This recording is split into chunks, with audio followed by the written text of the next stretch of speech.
Inaprubahan ng Committee on Finance, Budget and Management ang panukalang naglalayong magtatag ng isang unified budget system para sa Bangsamoro Government kasunod ng mabusising deliberasyon sa panukalang Bangsamoro Budget System Act. Ang iminumungkahing batas ay mag-oobliga sa maagang pagsusumite ng mga panukalang budget ng mga ministries, agencies at opisina sa BARMM. Pinatitibay rin nito ang kapangyarihan ng parlamento na mag-aproba ng mga pondong gugugulin at titiyakin ang pananagutan sa paggamit ng mga pampublikong pondo.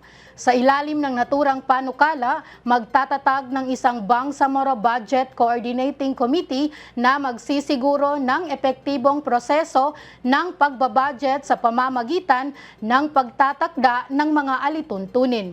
Binigyang diin ni CFBM Chair Kitem Kadatuan Jr. ang kahalagahan ng pagkakaroon ng sariling sistema ng pagbabudget sa rehiyon na nakaangkla sa mga pambansang alituntunin at regulasyon.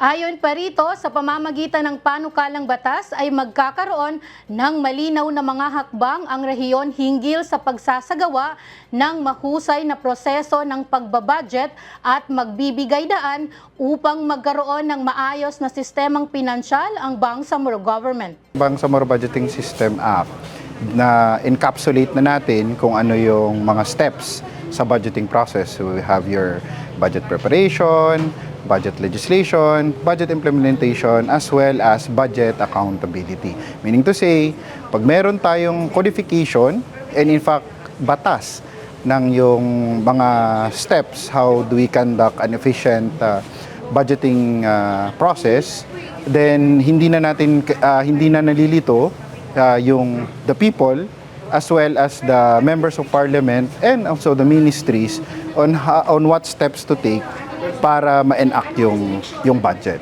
So inisa na natin siya, hindi na different circulars, hindi na different laws and so on and so forth.